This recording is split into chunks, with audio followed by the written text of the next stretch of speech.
మంచిగా మీకు చూపిస్తానండి రాబోయే రోజుల్లో. ప్రతి ఇంట్లో రాత్రులు జరిగేదే అదే. సార్ ప్రోమో ఏమైనా కట్ చేయమంటారు? ఏదిరా బాబ్జీ ఇదే? ఏది టార్చర్ మనకే? నువ్వు వెళ్ళిపో అమ్మా. అటు చూడు.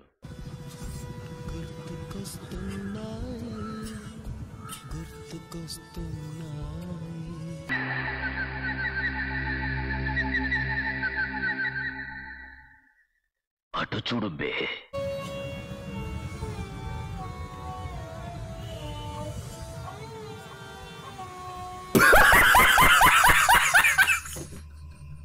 కరెక్ట్, ఇది కరెక్ట్ గా చెప్పావయ్యా. హలో అబ్బా, ప్రతిసారి దీనింటి ఏమిట్రా? ఈ రోడ్లు మాయి, మేమేసుకున్నాం. మాకెట్లొస్తే అట్లేసుకున్నాం.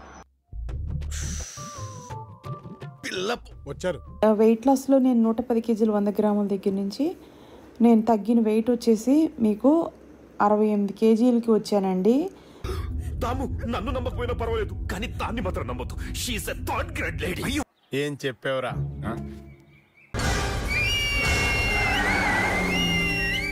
సూపర్.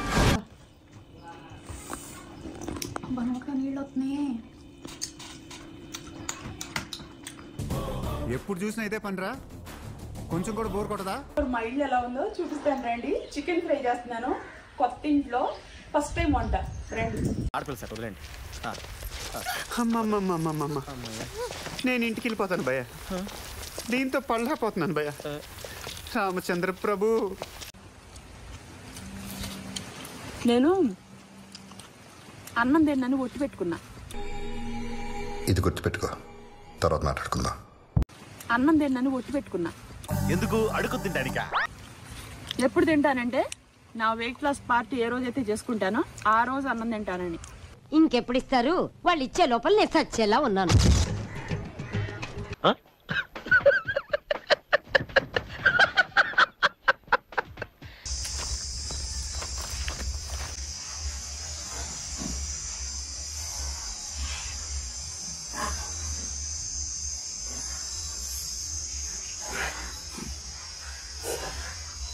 మీరేంటో మీ విధానాలు ఏంటో ఇప్పటికి నాకు అర్థం అవరో బాబు.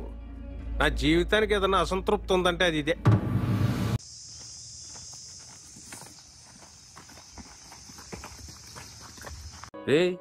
ఏంటిది? మాకేంటిది అంటున్నాను. పిల్లలు ఎవరైనా చేసుకోవచ్చు. దాని కాంబినేషన్ పెరుగు పచ్చడి చేసుకొని నన్ను గుర్తు పెట్టుకోండి, ఓకేనా? దేవుడి గౌడి గేదెల బాడీ ఇచ్చాడు గాని గోరంత కూడా బ్రెయిన్ ఇవ్వలేదు. మన ఫ్యామిలీకి మనం మంచి వంట అందించలేకపోతే మనం సరైన మనుషులు కాదని నా లెక్కలో లెక్క.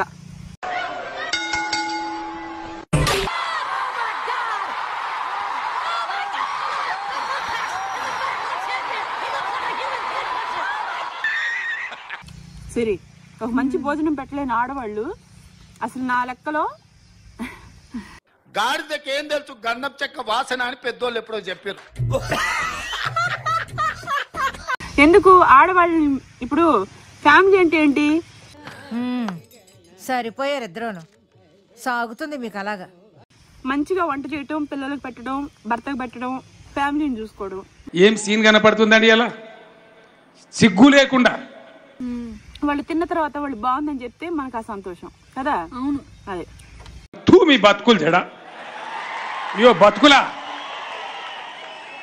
ఆడికి బాంబు పెట్టి గుద్దలోను ఎంత టేస్టీగా ఫుడ్ తిని బాగుందని చెప్పే అదృష్టం మనకి ఎంతమందికి ఉంటుంది చెప్పండి. అది నేను ఈ విషయంలో చాలా హ్యాపీ ఫీల్ అవుతా.